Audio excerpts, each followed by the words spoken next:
It's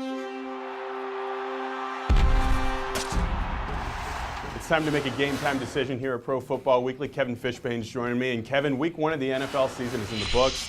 Not so coincidentally, it's the 1-year anniversary of when the 2011 week 1 was in the books. And that was when the Washington Redskins beat the Giants 28-14. You remember that? I do, Mark, and also I remember when the Ravens pounded the Steelers 35-7. And I think the Chicago Bears beat the Falcons 30-12 in week 1. Same week that the Bills looked like world beaters, beating the Chiefs 41-7. You could probably say, or at least make the case, that that was the most out-of-character week of the entire 2011 season. And it could be the case again for week 1 of the 2012 season. There were some underdogs that really came up big in week 1. Today, Kevin, I'm going to ask you about some of those underdogs and whether or not you buy them as playoff contenders. We're going to start with the Washington Redskins and Robert Griffin III, who laid a pounding on that Saints defense, 40-32 in the Dome.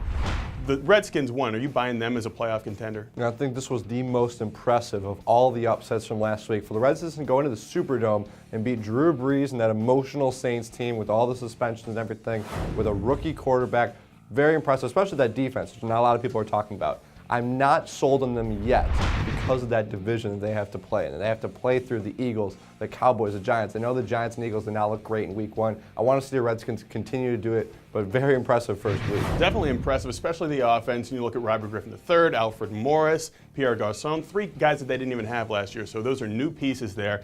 When you look at the New York Jets, they beat the Bills 48-28 with not so many new pieces, a couple here and there, but are you buying them as contenders? You know what, I am buying the Jets, and I think what they proved in that game is that the offense can play well, even though it was terrible in the preseason. Mark Sanchez looked very good. He was poised, under control, made good throws after that first interception. The key with Sanchez is consistency. It always has been. If he can stay consistent, I think this is going to be a good team because we remembered by watching that defense, especially in the first half, is still very good. So I think the Jets, especially in a weak division outside the Patriots, can certainly make a run. You know, Kevin, I think a lot of people would say that the Tampa Bay Buccaneers were the winners of the 2012 offseason, and they certainly showed in week 1 that they're ready to compete.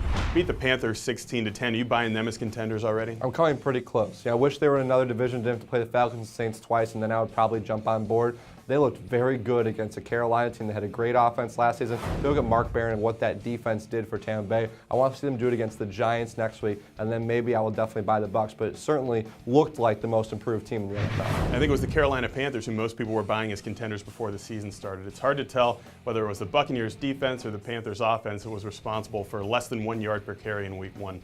Lots of surprises in the first week of the season. There's plenty more to come for sure. For a brand new game time decision every week, check us out at ProFootballWeekly.com.